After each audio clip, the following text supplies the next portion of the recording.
J'ai essayé d'introduire le sujet de manière assez simple, mais je pense que le sujet est véritablement complexe. Comment est-ce qu'on gère la relation influenceur dont on a vu tout au long de la journée qu'elle est multiple, qu'elle est constante, qu'elle est en plus différente selon la plateforme que l'on utilise. Comment on s'organise, hein? J'ai évoqué la création du Global Influencers Committee. Peut-être un mot là-dessus, Mélissa. En fait, la relation influenceur, déjà, il faut la gérer avec de l'enthousiasme. C'est quand même le b.a.-ba. Beaucoup de diplomatie, parce que quand on opère dans une centaine de pays, il faut accepter que les choses ne se fassent pas de manière homogène. One size doesn't fit all. Et puis, il faut aussi y aller avec humilité. Et quand on a fait le constat, il y a déjà quelque temps, que la pratique était complètement éclatée, que ce soit dans les équipes social media, que ce soit dans les équipes communication, e-commerce, SEO évidemment. On s'est dit finalement, le mieux c'est de rassembler un petit peu tout ce petit monde. On a créé un comité influenceur qui regroupe également des intervenants pays. On se réunit régulièrement. Et puis, je parlais d'humilité tout à l'heure parce que finalement, c'est une matière en perpétuelle évolution, donc on apprend aussi en marchant, et l'objectif de ce comité influenceur, c'est de proposer des outils pratiques, simples, pédagogiques aussi pour les pays qui sont un petit peu moins structurés que le siège, pour leur permettre d'avoir une démarche homogène, la plus homogène possible en tout cas, et de pouvoir cadrer les choses au maximum, tout en laissant un espace de liberté pour que les pratiques locales et les use and habits local puissent trouver leur place. Oui, alors il y a la dimension géographique que vous suivez, puis il y a la dimension de la marque, puisque on parle de 38 marques, c'est ça, au sein du groupe Accor ? 38 marques. 38 marques, donc, qui ont des territoires de marques différents, donc des modes d'expression qui ne sont pas les mêmes. Donc un double facteur à prendre en compte, si j'ai bien compris. Exactement, on n'imagine pas les mêmes actions selon qu'on parle d'Hôtel F1, d'Ibis ou de Sofitel ou de Raffles. Et d'ailleurs, on ne s'adresse pas forcément aux mêmes audiences. Donc c'était quand même important de définir un petit peu chaque territoire et d'essayer de faire en sorte que chaque territoire et chaque marque ait sa place. Donc si on revient sur le Global Influencers Committee, juste pour faire un petit focus dessus, combien de personnes y contribuent ? Enfin, du coup, 38 pays, 38 personnes, ça se passe comment ? Non, c'est pas 38 pays, c'est pas 38 marques. 38 marques, pardon. Et encore moins 100 personnes.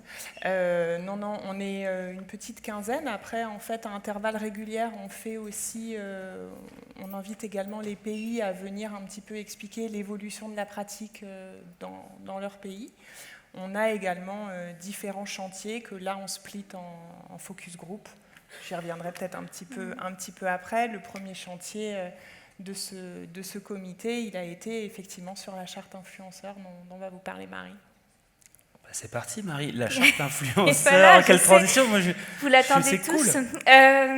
Oui, donc comme Mélissa l'a dit, c'est vrai que quand on est un groupe qui a une taille comme le nôtre, il y a vraiment un devoir finalement d'exigence réciproque, à la fois de notre part, mais de la part des influenceurs également avec qui on travaille, à la fois sur la production des contenus qu'on délivre, les messages qu'on délivre, mais aussi cette relation de partenariat qu'on a avec nos influenceurs qui doit se faire sur une base de transparence, c'est important.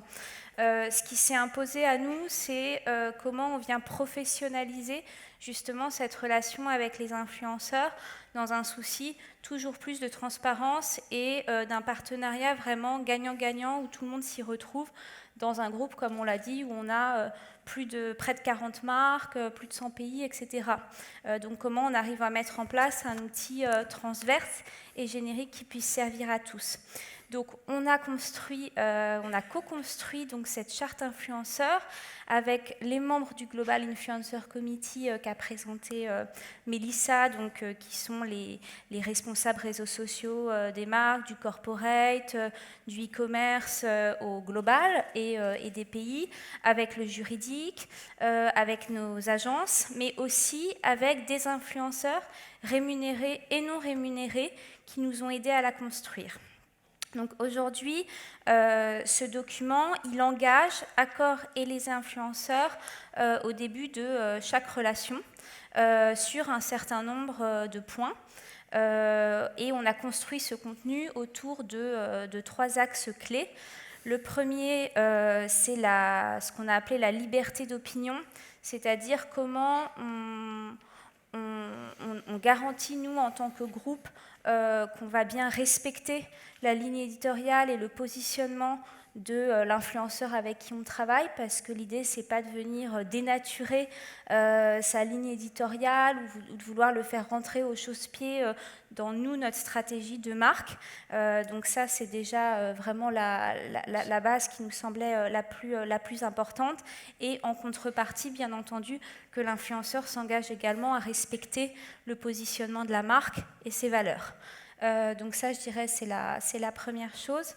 La deuxième chose, c'est comment on arrive à pérenniser la relation et à faire en sorte que finalement la signature de cette charte, ce n'est qu'une première étape pour après continuer à collaborer, soit sur d'autres projets, soit aussi sur la construction d'outils.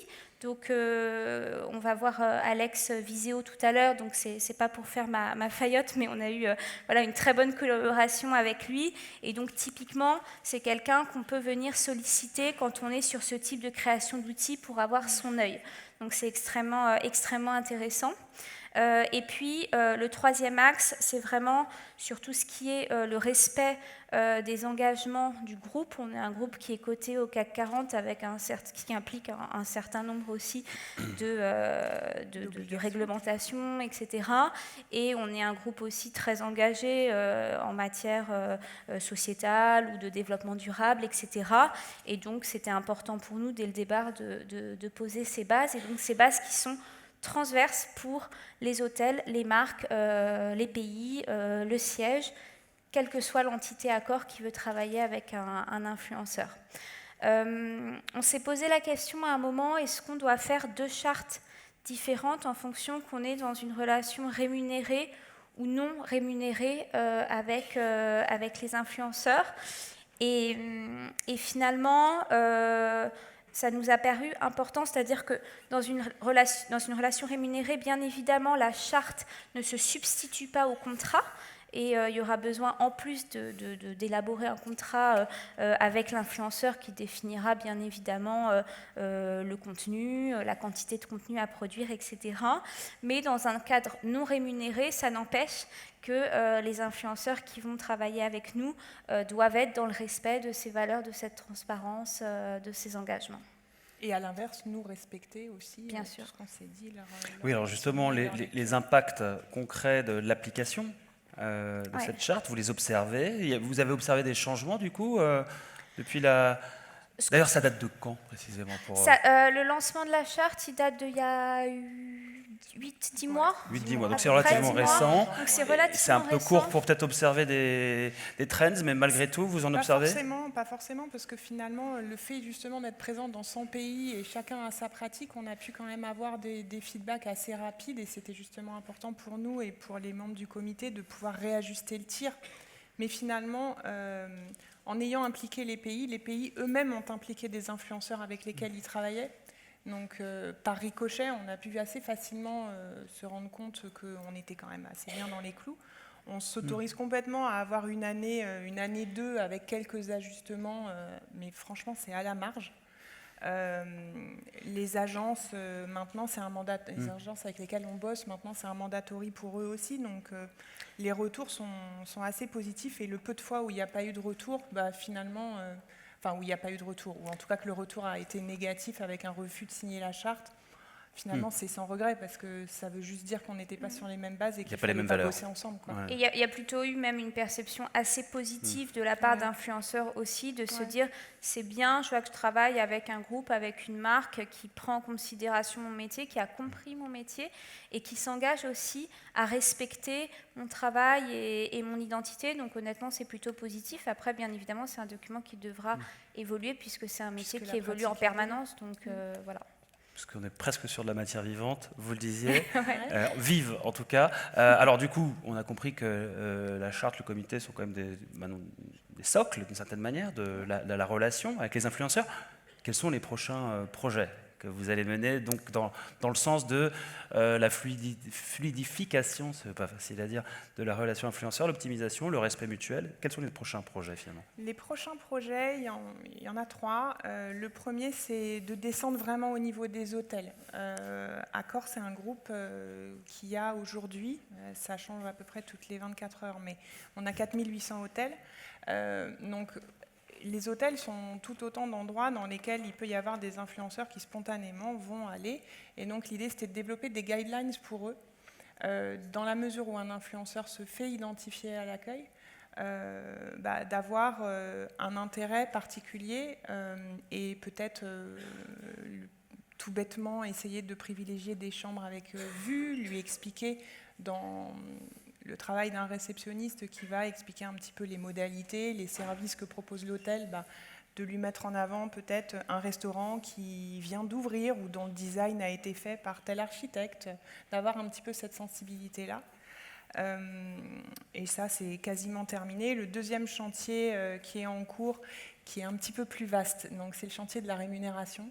Comment est-ce qu'on essaye, non pas de dire, voilà, alors vous avez 300 000 followers, alors vous allez être payé tant, c'est absolument pas l'objectif, mais plutôt de partir d'une logique, c'est quoi le besoin aujourd'hui pour la marque et c'est quoi le besoin aujourd'hui pour le groupe. De là, on va s'intéresser à un certain type d'influenceurs.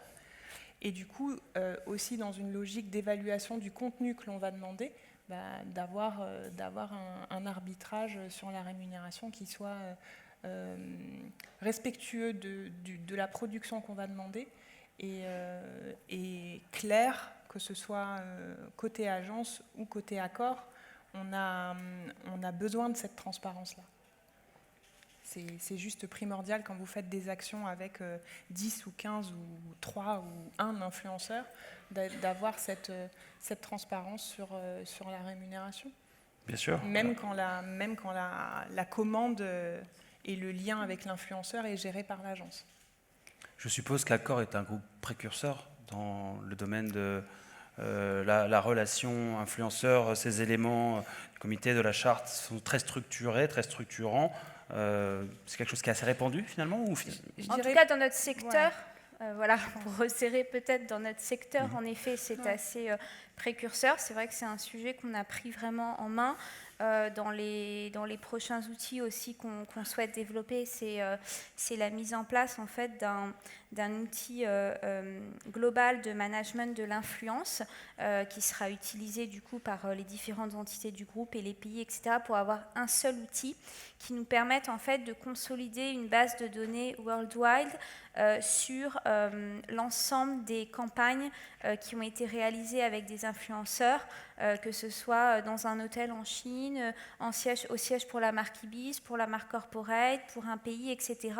Et de pouvoir ainsi éviter à la fois de la cannibalisation par marque, où il y a un influenceur qui un jour est contacté par la marque Raffles, le lendemain par Ibis, une fois sur du rémunéré, une autre fois sur du non rémunéré. Donc pour éviter tout ce genre de problème, c'est consolider cette base de données worldwide, avoir une vision 360 et pouvoir avoir aussi un retour d'expérience en sachant, je vais travailler avec tel influenceur, je sais que Christina au Brésil a déjà travaillé avec lui, elle a à telle rémunération, tel type de contenu, comment s'est passée la collaboration, etc.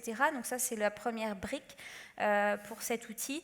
Et la deuxième, c'est d'avoir accès forcément à une base de données très large avec un moteur de recherche extrêmement fin sur nos recherches d'influenceurs en fonction des besoins de la marque et des besoins de la campagne. Et puis nous permettre aussi peut-être d'aller plus loin, développer d'autres sujets sur la micro-influence qui sont des choses aussi qui nous intéressent et qu'on commence à regarder. Eh bien, on se penchera sur la question de la micro-influence. C'est un bon thème. Je le note pour l'année prochaine. Mélissa, Marie, un grand merci pour votre témoignage. On peut les applaudir. Vraiment.